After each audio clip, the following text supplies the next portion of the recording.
వేద మంత్రోచ్చారణలు, స్వరాభిషేకాలు, ప్రదోషకాల అభిషేకాలు, కరుణ ముందు జగదాంబ జగన్మాతల దర్శనం. ఈరోజు ఎంతటి సుదినం!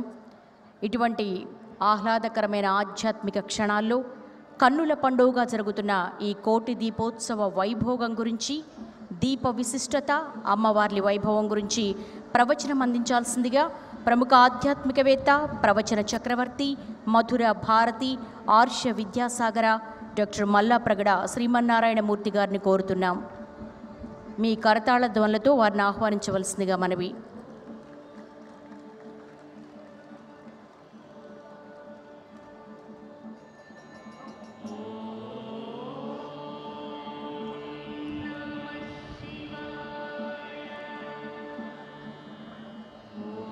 రేపు పరమ పవిత్రమైనటువంటి క్షీరాబ్ది ద్వాదశి.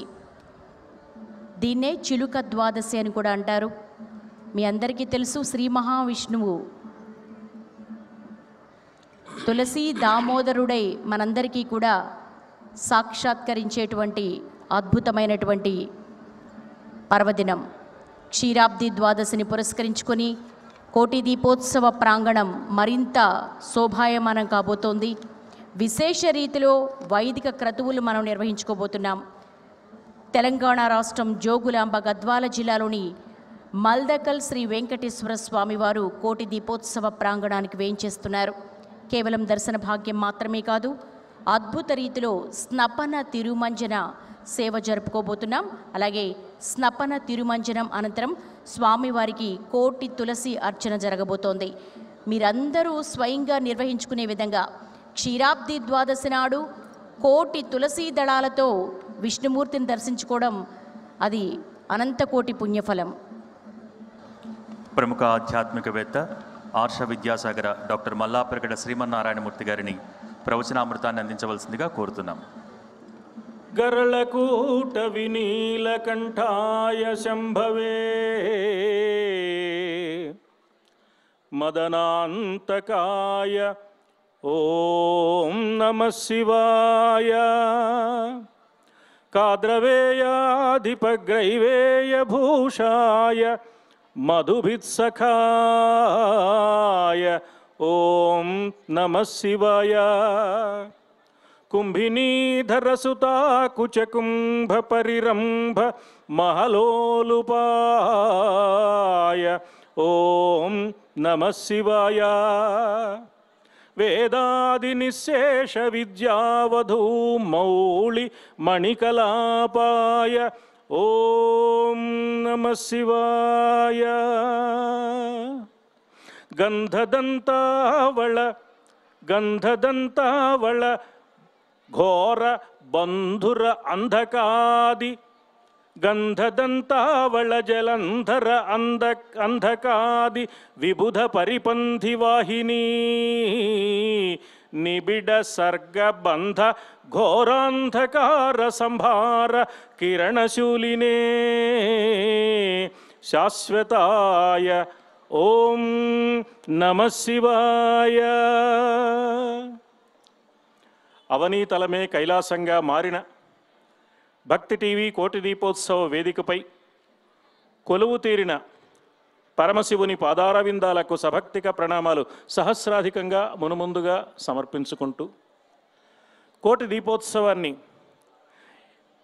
ఎన్నో సంవత్సరాలుగా అచంచలమైన దీక్షతో, అకుంఠితమైన భక్తితో, అనితర సాధ్యమైన వైభవంతో నిర్వహిస్తున్న భక్తి టీవీ పాలకవర్గం వారు, శ్రీమాన్ నరేంద్ర చౌదరి గారు, శ్రీమతి రమాదేవి గారు, వారి బృందం ఎంత శ్రమకు ఓర్చి ప్రణాళికాబద్ధంగా దివ్యమైన వైభవాన్ని మనందరికీ అందుబాటులోకి తెస్తూ యథార్థమైన జ్ఞానదీప కాంతులు మన అంతరంగంలో ప్రసరించి పరమాత్మ దివ్య అనుగ్రహం మనం సంపాదించుకోవడానికి కావలసిన మార్గాన్ని సుగమం చేస్తూ అద్భుతంగా ఈ కార్యక్రమాన్ని నిర్వహణ చేస్తున్న పాలకవర్గం వారికి, వారి సిబ్బందికి, ఈ కార్యక్రమాన్ని రసవత్తరమైన వ్యాఖ్యానంతో మనకు అందిస్తున్న ఆత్మీయ సోదరులకు, అలాగే ఈ కార్యక్రమం కోసం నిరంతరం శ్రమిస్తున్న వందలాది వేలాది మంది సోదరీ సోదరులకు ముందుగా నా సాధువాదాలు సమర్పిస్తూ, కోటి దీపోత్సవంలో పాల్గొనడమే జీవితానికి ఒక ధన్యతమమైన అంశమన్న పవిత్రమైన ఒక భక్తి భావంతో ఈ ప్రాంగణంలో కొలువు తీరి ఉన్న అశేష భక్తజనులందరికీ సాధువాదాలు సమర్పిస్తూ 4 మంచి మాటలు పంచుకునే ప్రయత్నం చేద్దాం. ఏమి జరుగుతోంది ఇక్కడ? పవిత్రమైన కార్తీక మాసంలో దీపాన్ని వెలిగించే కార్యక్రమం జరుగుతున్నది. ఒక్క దీపమా? కాదే, కోటి దీపాలు వెలుగుతున్నాయి. ఎంత ఆశ్చర్యకరమైన విషయం! దీపమే ప్రతీక, దీపమే ప్రతీక శాంతికి, దీపమే విజ్ఞానమునకు తిరమగు తెరువవు. దీపమే ప్రతీక శాంతికి, దీపమే విజ్ఞానమునకు తిరమగు తెరువవు. దీపమే ఆనందమునకు ప్రాపగు, దీపమే ఆనందమునకు ప్రాపగు. ఆ దీపమునకు ప్రణతులనర్తున్. దీపలక్ష్మికి ముందుగా నమస్కరిస్తూ, వెలుగుతున్నవి కోటి దీపాలు అంటే కోటి ప్రమిదలలో వెలుగుతున్నాయి.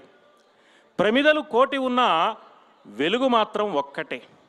ఎందరెందరో భక్తులున్నా అందరి అంతరంగంలో కొలువు తీరిన పరమాత్మ ఒకే ఒక్కడు అన్న అఖండమైన అద్భుత సత్యాన్ని మనకు దీపము తాను వెలుగుతూ మన అంతరంగంలో ఆ జ్ఞానదీపాన్ని వెలిగిస్తూ ఉన్నది.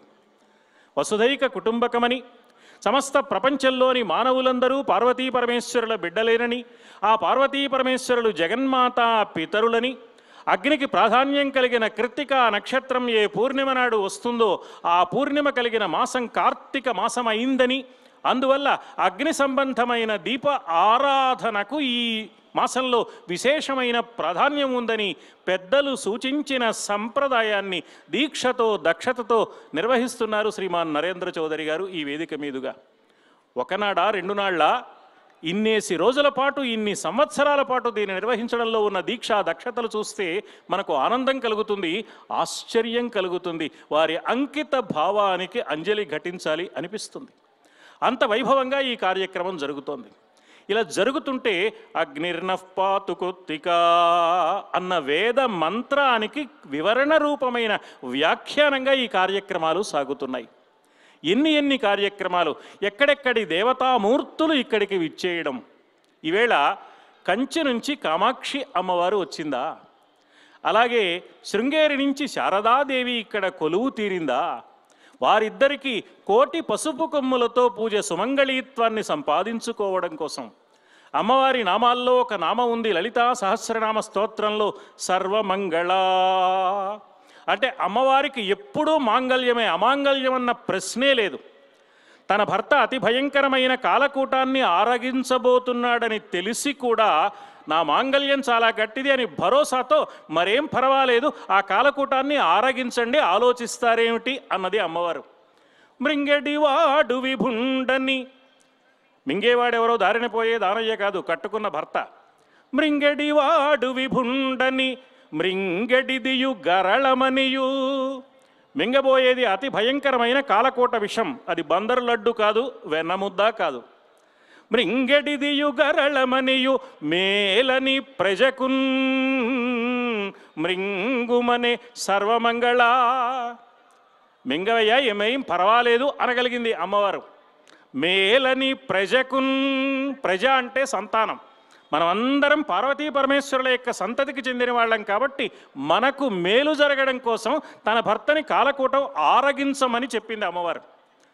మేలని ప్రజకున్ మృంగుమనే సర్వమంగళ మంగళసూత్రమును ఎంత మది నమ్మినదో అన్నారు పోతన్న గారు. అందుకే అమ్మవారి నామాల్లో సర్వమంగళ నామం పక్కన మరొక్క నామం కనపడుతుంది మనకు. 200 నామం సర్వమంగళ నామం అయితే 201వ నామం సద్గతి ప్రదా. ఈ సర్వమంగళ స్థితి అయిన సద్గతిని మనకు ఇస్తుంది అమ్మవారు.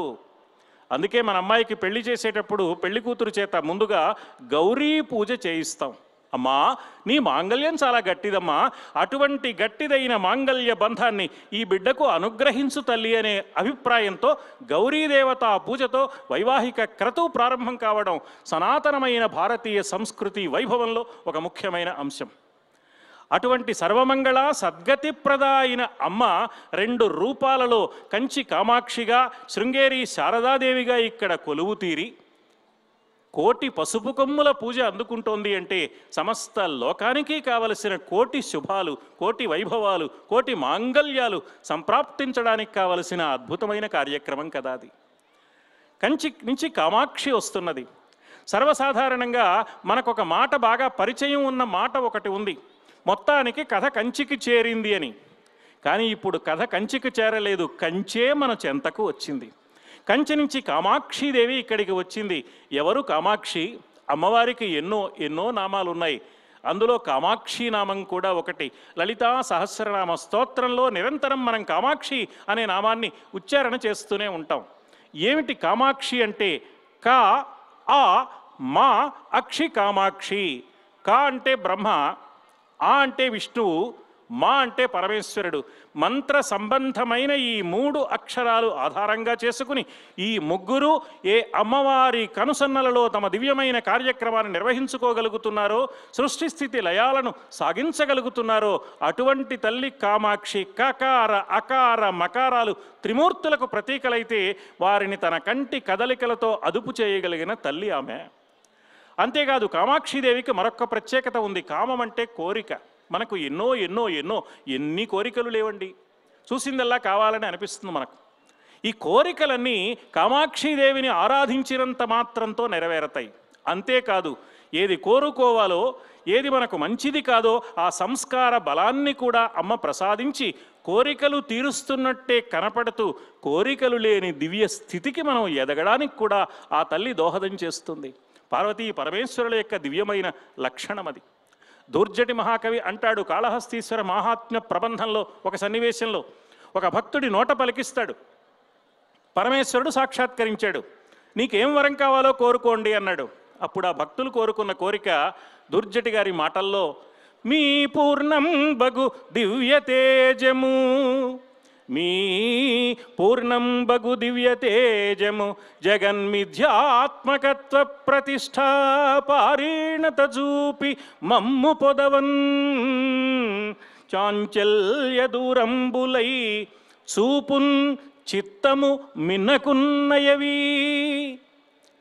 అమ్మా పరమేశ్వర, నీ దివ్యమైన దృష్టి, ఆ దివ్యమైన తేజస్సుతో నీవు సాక్షాత్కరించినప్పుడు, నీవు అలా నిలబడినప్పుడు నిన్ను చూస్తుంటే మా మనస్సు, మా చూపు కూడా కోరికల మీదకి ప్రసరించకుండా అలా నిలిచిపోయిందయ్యా.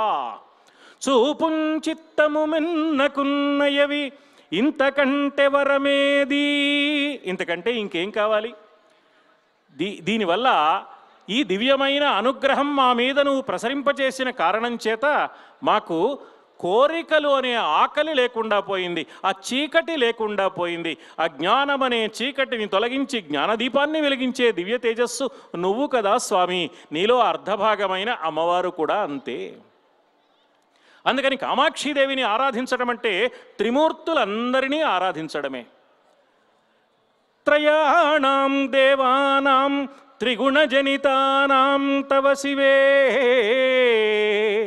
భవేత్ పూజా పూజా తవ చరణయోః యా విరచిత, తథా హి త్వత్పాదోద్వహనమణిపీఠస్య నికటే స్థితా హ్యేతే శశ్వన్ముకుళితకరోత్తంసమకుటః అంటారు జగద్గురువులైన ఆదిశంకరులు.